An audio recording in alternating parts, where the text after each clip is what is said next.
মধ্যে একজন নার্সের ঝুলন্ত দেহ পাওয়া গেছে। এখনো পর্যন্ত জানা যায়নি যে তিনি আত্মহত্যা করেছেন না খুন হয়েছে। আমরা দেখেছি যে গোটা রাজ্য জুড়ে একটা অদোষটা কি, আজকে গোটা পশ্চিমবঙ্গ সরকার এবং এই পুলিশ প্রশাসন যেভাবে দুষ্কৃতকারীদের মদত দিয়েছে, আজকে গোটা পশ্চিমবঙ্গের মেয়েরা, বোনেরা, মায়েরা আজকে কোথাও নিরাপদ নেই। প্রত্যেক দিন আমাদের রাজ্যে কোথাও না কোথাও নারীরা ধর্ষিত হচ্ছে, লাঞ্ছিত হচ্ছে। এই অপদার্থ পুলিশের সামনেই ওই কালীগঞ্জে নদিয়ায় তামান্না খাতুন 9 বছরের একটি বাচ্চা মেয়েকে তার বাড়ির সামনে তৃণমূলের গুন্ডারা বোমা মেরে খুন করে।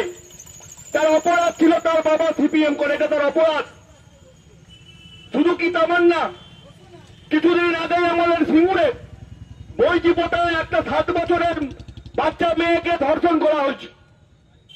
আগের বছর সেপ্টেম্বর মাসে সিঙ্গুরের একজন নাবালিকাকে হরিপাড়ে নিয়ে গিয়ে সেখানে ধর্ষণ করা হয়।